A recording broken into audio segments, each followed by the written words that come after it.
Hello student, welcome back my new video.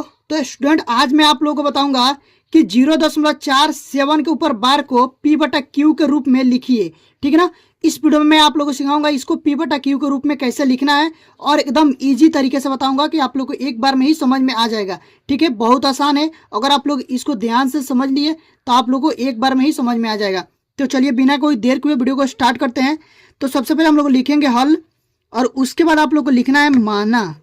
क्या लिखेंगे?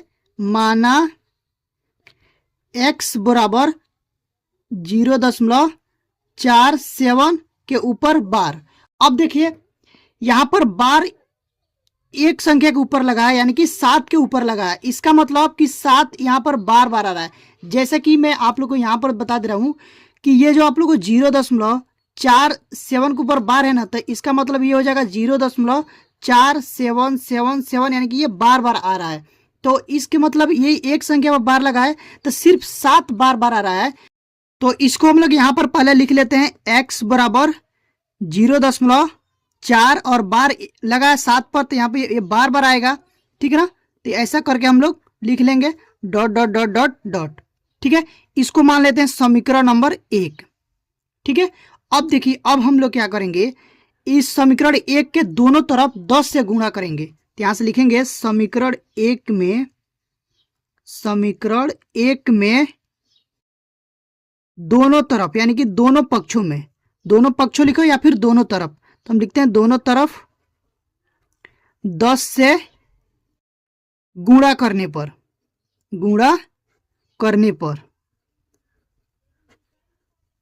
अब देखिए 10 से ही क्यों गुणा करेंगे, क्योंकि यहां पर देखो एक संख्या के ऊपर बार लगा है। तो हम लोग क्या करते हैं, एक लिख लेते हैं, उसके बाद देखते हैं कितने संख्या के ऊपर बार लगाते हैं। एक संख्या के बाद तो एक जीरो यहां पर बढ़ा देंगे, तो यानी कि 10 से गुणा करेंगे। ठीक है ना। अगर यहीं पर होता कि 0.47 के ऊपर बार रहता, तो यहां पर ये क्या हो जाता है, एक लिख के देखो दो संख्या के ऊपर बार है तो 2 जीरो बढ़ा देंगे, यानी कि हम लोग को 100 से गुणा करना पड़ेगा। लेकिन यहां पर एक ही संख्या के ऊपर बार लगाए, इसलिए 10 से गुणा किए। ठीक है, तो अब देखिए जब 10 से गुणा करेंगे दोनों तरफ, तो यहां पर भी 10 से गुणा करेंगे x में भी, और यहां पर भी 10 से गुणा करेंगे। 10 गुणे 0.4777 डॉट डॉट डॉट। ठीक है ना। तो अब देखिए जब इसमें गुणा करेंगे तो ये तो हो जाएगा 10x। ठीक है, जब इसमें 10 से गुणा करेंगे तो यहां पर आप लोग को ये जो संख्या है ना, ये जो दशमलव इधर आ जाएगा। देखिए मैं आप लोग को अभी यहां पर करके दिखा रहा हूं। जैसे कि मान लीजिए यह है 0.4777। ठीक है ना, इसमें हम लोग को 10 से गुणा करना है। 10 से गुणा करेंगे तो ये पूरा 0 0 हो जाएगा। यहां से देखो जब जीरो में किसी भी संख्या से गुणा करते हैं तो वो 0 0 हो जाता है। यहां से हो जाएगा 0 0 0 और 0 और 0। उसके बाद एक से गुणा करेंगे तो एक लाइन देखो यहां से एक छोड़ेंगे, यहां से स्टार्ट करेंगे, तो फिर लिखेंगे यहां पर 7 एकम 7, फिर 7 एकम 7, 7 एकम 7, 4 एकम 4 और 0 एकम 0। ठीक है, अब इसको जोड़ देंगे तो ये हो जाएगा 0 7 7 7 4 और 0। उसके बाद देखिए देखेंगे यहाँ पर दशमलव को अंक के बाद है, तो 1 2 3 4 4 अंक के बाद है ना, तो यहाँ से देखेंगे 1 2 3 4 और उसके बाद दशमलव यहाँ पर लगा देंगे। ठीक है, तो यहाँ पर हम लोग दशमलव लगा दिए। तो जब यहाँ पर दशमलव लगा देंगे तो ये हो जाएगा 4.777। तो ये ऐसे करके आप लोगों को चलता रहेगा। ठीक है ना। तो वही चीज यहाँ पर हम लोग लिखेंगे 4.777 डॉट डॉट डॉट डॉट। इसको मान लेंगे समीकरण नंबर 2। अब देखिए इतना समझ गए ना। तो अब यहां पर हम लोग लिखेंगे समीकरण 2 में से समीकरण 1 को घटाएंगे। तो यहां से लिखेंगे समीकरण 2 में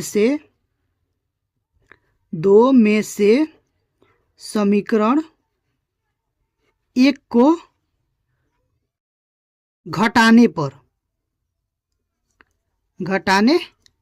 अब देखिए घटाएंगे तो समीकरण 2 है यहां पर 10x बराबर 4.777।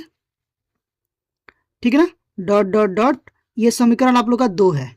ठीक है ना, और उसके बाद से समीकरण 1 है यहां पर x बराबर 0.477। ठीक है ना, डॉट डॉट डॉट। ये समीकरण नंबर 1 है। अब देखिए जब इसको हम लोग घटाएंगे तो यहां से जब घटाएंगे तो 7 में 7 गया 0, 7 में 7 गया 0, 7 में 4 गया 3, दशमलव है तो दशमलव लगा देंगे, 4 में से 0 गया 4, ठीक है ना, बराबर।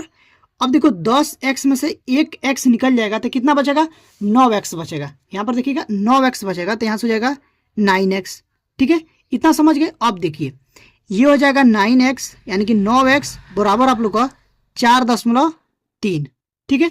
ये जीरो नहीं लिखे एक बात एक ही है, तो इतना हम लोग लिख सकते हैं। और उसके बाद देखिए इसको, इस दशमलव को हटाएंगे, तो जब हम दशमलव को हटाएंगे तो नीचे क्या हो जाएगा, दशमलव कितना अंक के बाद है, 1 अंक के बाद है, 1 0 बढ़ जाएगा यानी कि 10 हो जाएगा। 1 लिख के 1 0 बढ़ा देंगे तो ये दशमलव आप लोग को हट जाएगा। तो यहाँ से हो जाएगा 9x बराबर 43/10। अब देखिए यहाँ पर 9 क्या है, गुणे में है, इधर आ गया तो क्या हो जाएगा, भागे में हो जाएगा। तो यहाँ से हो जाएगा x बराबर 43/10 गुणे 9, ठीक है ना। तो ये हो जाएगा आप लोग का 43 और 9 दहाँ पर 90, ये हो जाएगा 90। अब देखिए p/q के रूप में आ गया, तो x का जो मान आ गया वो आ गया 43/90, जो कि ये क्या है, p/q के रूप में आ गया। तो यहीं पर हमारा आंसर हो जाएगा। इसको हम पहले डब्बे में बंद कर लेते हैं। अब देखिए ये आया कैसे, यहाँ पर बहुत से बच्चे कंफ्यूज हो जाएंगे कि ये 9 को इधर आप कैसे ला दिए। तो यहाँ पर देखिए जैसा कि यहाँ पर था ना कि 9x बराबर 43/10, यहाँ पर मान लीजिए कुछ नहीं तो 1 लिखेंगे। अब इसको तिरछा तिरछी गुणा कराएंगे, इसके साथ और इसको इसके साथ। तो जब गुणा कराएंगे तो हो जाएगा 9x और गुणे में 10 बराबर ये हो जाएगा 43, 1 एकम 43, तो हो जाएगा 9 दहाँ पर 90x बराबर 43, ठीक है ना। तो x बराबर क्या हो जाएगा,